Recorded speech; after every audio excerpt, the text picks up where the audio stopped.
నమస్తే, నేను మీ ఈశ్వర్. ఈ6 న్యూస్కి స్వాగతం. వార్తల్లోని ముఖ్యాంశాలు. సంగారెడ్డిలో డంపింగ్ యార్డ్ గురించి ఈరోజు ప్రజావాణిలో డాక్టర్ కూనవేణు, తెలంగాణ రాష్ట్ర యువజన సంఘాల సమితి అధ్యక్షుడు డాక్టర్ కూనవేణు సంగారెడ్డి జిల్లా జాయింట్ కలెక్టర్కు దరఖాస్తు ఇవ్వడం జరిగింది. డంపింగ్ యార్డు లేకపోవడం ఎంతో శోచనీయమన్న సంగారెడ్డి పట్టణం రోజు రోజుకు అభివృద్ధి చెందుతున్న పట్టణ ప్రజలకు కావలసిన కనీస సౌకర్యాలు ఏర్పాటు చేయడంలో జిల్లా యంత్రాంగం విఫలం అవుతుంది అని, పట్టణంలో ముఖ్యంగా చెత్త యార్డు లేకపోవడం, మున్సిపాలిటీ అధికారులు దీని మీద శ్రద్ధ చూపకపోవడం, సంగారెడ్డిలో 38 వార్డులు ఉన్నాయి.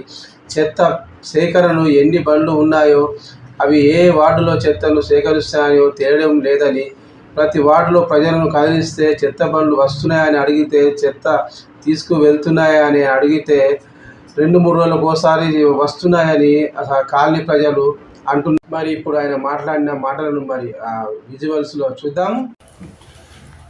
సంగారెడ్డి స్పెషల్ గ్రేడ్ 1 మున్సిపాలిటీ అయినా ట్యాక్సుల రూపైనా చాలా ఎక్కువ తీసుకుంటున్నా. అభివృద్ధి విషయానికి వచ్చేటకల చాలా ఆలోచన చేయాల్సినటువంటి పరిస్థితి మనం చూస్తున్నాం. సంగారెడ్డి గ్రేడ్ 1 మున్సిపాలిటీ అయినా నేటికి కూడా ఒక డంపింగ్ యార్డ్ అంటే వేస్ట్ మేనేజ్మెంట్ సిస్టమ్ అనేటువంటిది సంగారెడ్డి లేకపోవడం అనేది చాలా బాధాకరమైన విషయం.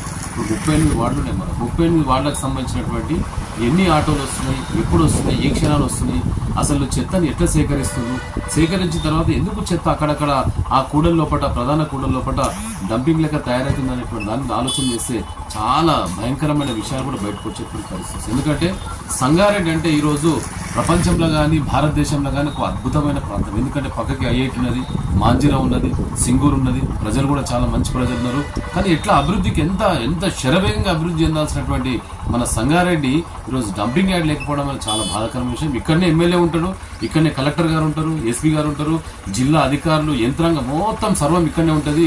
వాళ్ళ ఇళ్లలో కూడా 2 రోజులు 3 రోజులకు చెత్త అట్లే ఉండడం వల్ల అక్కడ ఉన్నటువంటి క్రిమి కీటకాల వల్ల కూడా ఇప్పుడు వర్షాకాలం అనేది చాలా రోగాలు వచ్చేటువంటి పరిస్థితి ఉంటుంది.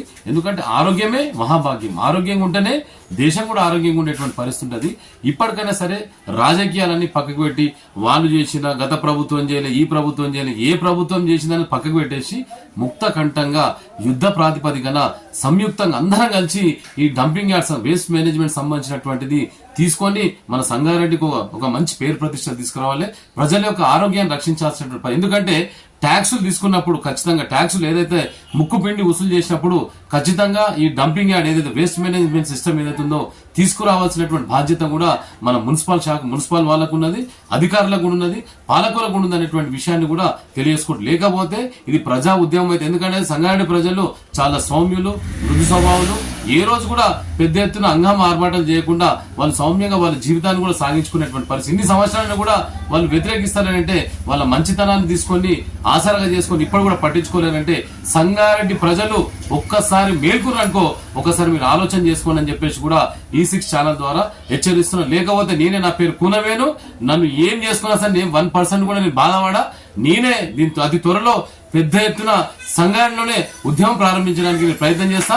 నా ఎంబడి 100 మంది వస్తారా, 10 మంది వస్తారా, 20 మంది వస్తారా అని సంగారెడ్డి ప్రజల కోసం నేను ఛాయశక్తుల ప్రయత్నం చేసి సంగారెడ్డి డంపింగ్ యార్డ్ చేసేంత వరకు నా పోరాటం ఆగదనేటువంటి విషయాన్ని కూడా ఈ6 ఛానల్ ద్వారా కూడా తెలియజేసుకుంటూ, ఇప్పటికైనా సరే మనసు తెచ్చుకొని ఆలోచన చేసి సంగారెడ్డి ప్రజల ఆరోగ్యం దృష్టి, ఎందుకంటే ప్రభుత్వం మారింది, అన్ని కూడా మంచి పనులు చేయాలనేటువంటి ఆలోచన అధికార యంత్రాంగం, పాలకులు కూడా ఒక్కసారి సోయి తెచ్చుకొని సంగారెడ్డికి వేస్ట్ మేనేజ్మెంట్ సిస్టమ్ తీసుకురావాలని చెప్పేసి కూడా తెలంగాణ యువజన సంఘం తరఫున సవినయం కోరుతున్నాం. లేకపోతే మా ప్రయత్నం మేము ఖచ్చితంగా చేస్తాం, చేసి ఇది సాధించే వరకు ఎవరిని కూడా వదిలిపెట్టమని చెప్పేసి కూడా ఈ6 ఛానల్ ద్వారా సవినయంగా తెలియజేసుకుంటాం.